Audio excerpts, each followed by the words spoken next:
Okay, May Givanen and Merry Christmas. Welcome to another random film review. This time I'm going to be reviewing the Netflix original film, The Unforgivable. This one stars Sandra Bullock.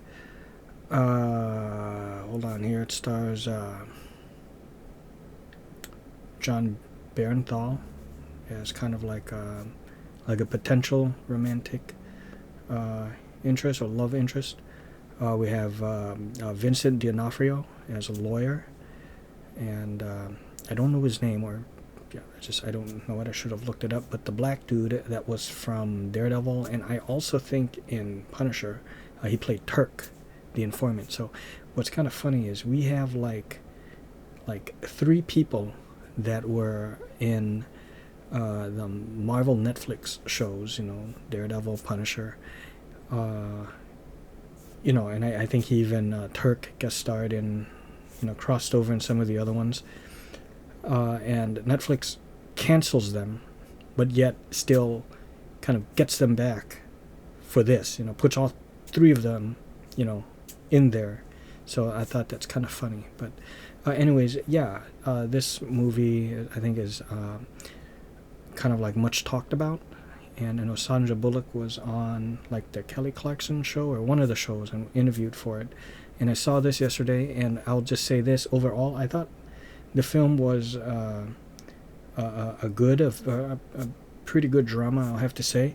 There's some indiscrepancies, and I guess I'm going to get this out of the way right off the bat. First, I'll say, I'm going to preface this and say that there's going to be major spoilers, starting with this one. This is a major spoiler.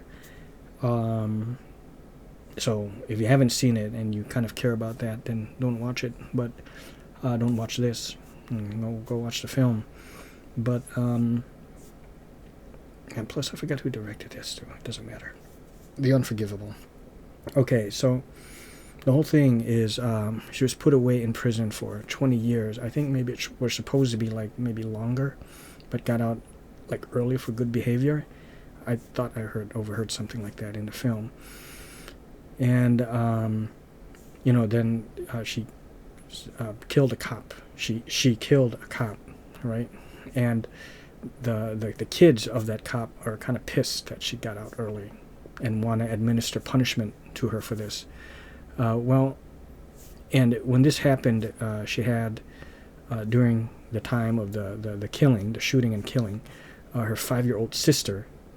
So I would say there's maybe a good 15 or so years difference between, the sister, Sandra Bullock being the older sister and the 5-year-old sister.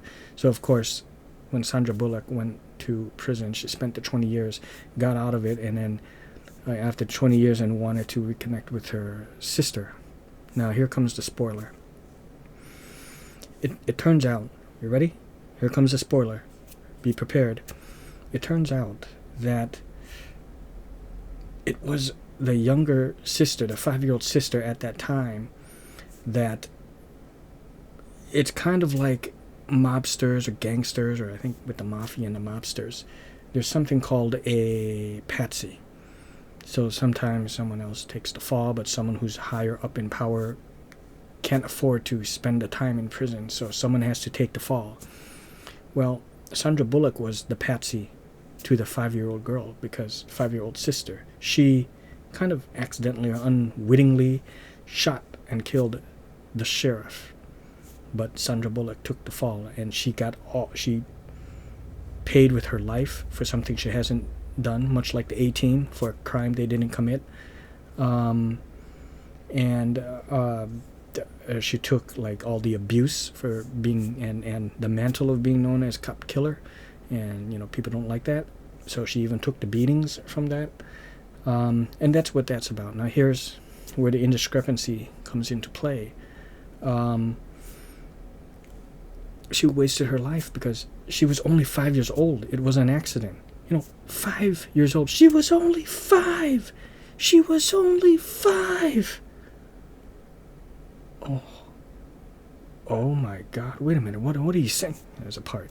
Well, anyways, you should have just said, well, she accidentally shot. What are they gonna do? Imprison a 5-year-old? It was an accident. They're not gonna punish a 5-year-old for it.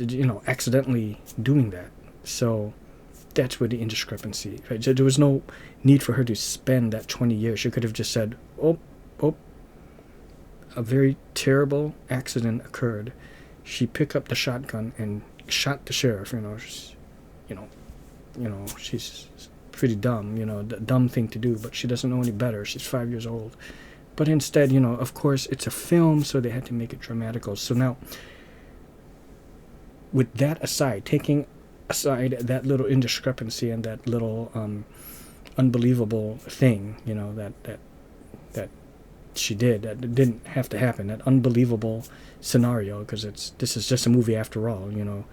It's like I could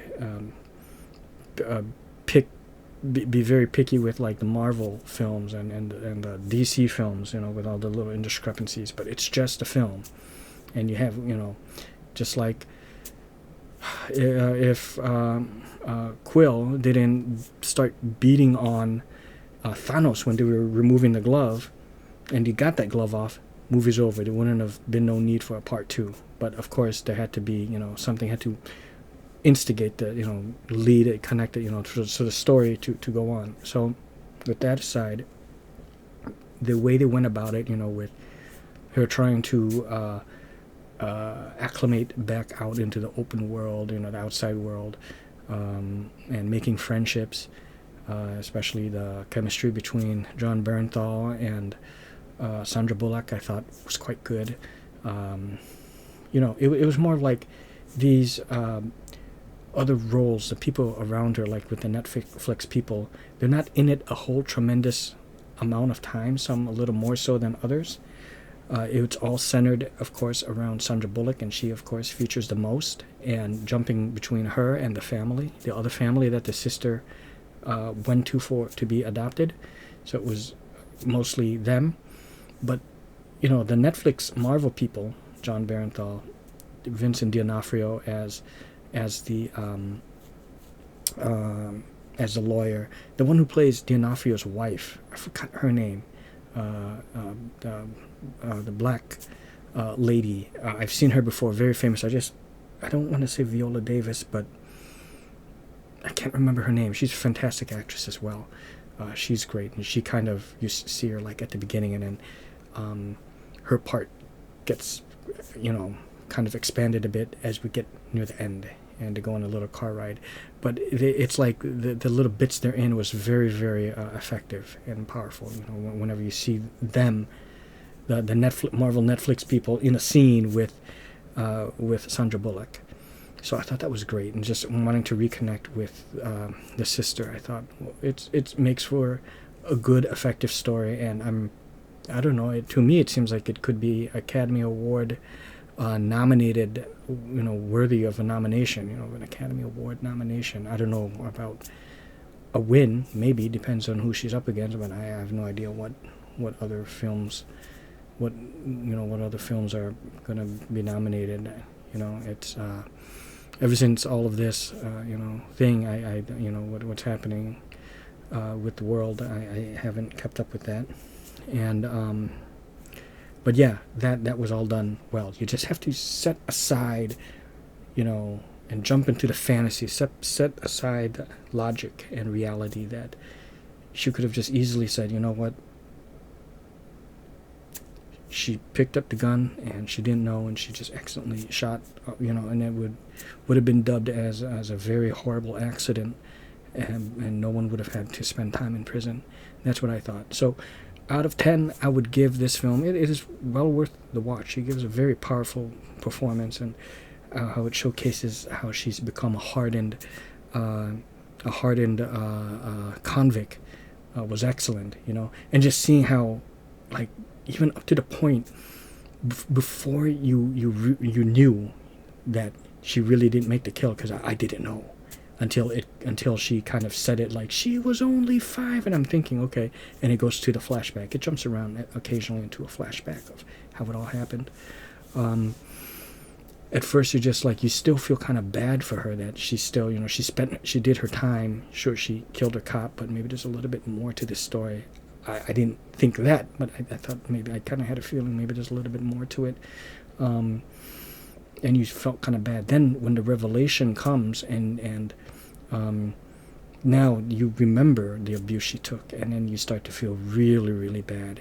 And then there comes a satisfying ending, you know, which I liked. So overall, out of 10, I'm going to give The Unforgivable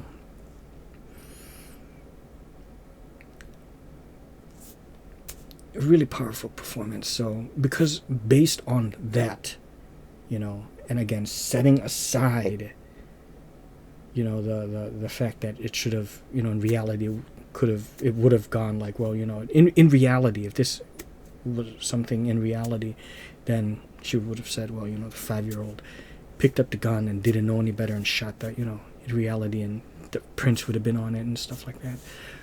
You have to set that aside.